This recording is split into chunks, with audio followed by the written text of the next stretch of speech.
ការរៀនចំនួន7ពីសៀវភៅ 5am Club និពន្ធដោយ Robin Sharma 1. អានុភាពនៃការក្រោកពីគេងមុនពេលព្រឹក ការក្រោកពីគេងមុនពេលព្រឹកផ្ដល់អត្ថប្រយោជន៍ដ៏សំខាន់វាអនុញ្ញាតឲ្យអ្នកផ្ដោតទៅលើការលូតលាស់ផ្ទាល់ខ្លួននិងការបង្កើនផលិតភាពការងារមុនពេលដែលមានការរំខានផ្សេងៗចូលមកដល់ 2. រូបមន្ត20នាទី3ដងប្រើ1ម៉ោងដំបូងនៃថ្ងៃរបស់អ្នកសម្រាប់សកម្មភាពសំខាន់ៗ3ដូចជា20នាទីសម្រាប់ការហាត់ប្រាណ20នាទីសម្រាប់ការពិចារណានិងសមាធិ20នាទីសម្រាប់ការរៀននិងអាន 3. សារៈសំខាន់នៃពេលវេលាដែលអ្នកនៅតែម្នាក់ឯង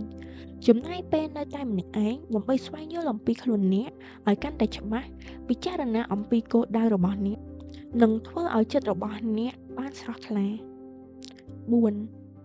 តម្លៃនៃការរៀនសូត្របន្តបន្ទាប់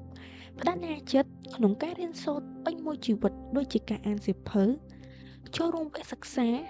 និងចូលរួមសិក្ខាសាលាដើម្បីពង្រីកចំណេះដឹងនិងជំនាញរបស់អ្នក 5. វិន័យនៃការផ្ដោតអភិវឌ្ឍវិន័យក្នុងការផ្ដោតលើភារកិច្ចមួយក្នុងមួយពេលជៀសវាងការធ្វើការងារច្រើនមុខក្នុងពេលតែមួយនិងផ្ដល់អាទិភាពដល់ការងារដែលសំខាន់បំផុតរបស់អ្នក 6. អានុភាពនៃការគិតវិជ្ជមានអភិវឌ្ឍគំនិតវិជ្ជមានដោយការដឹងគុណនិយាយអ្វី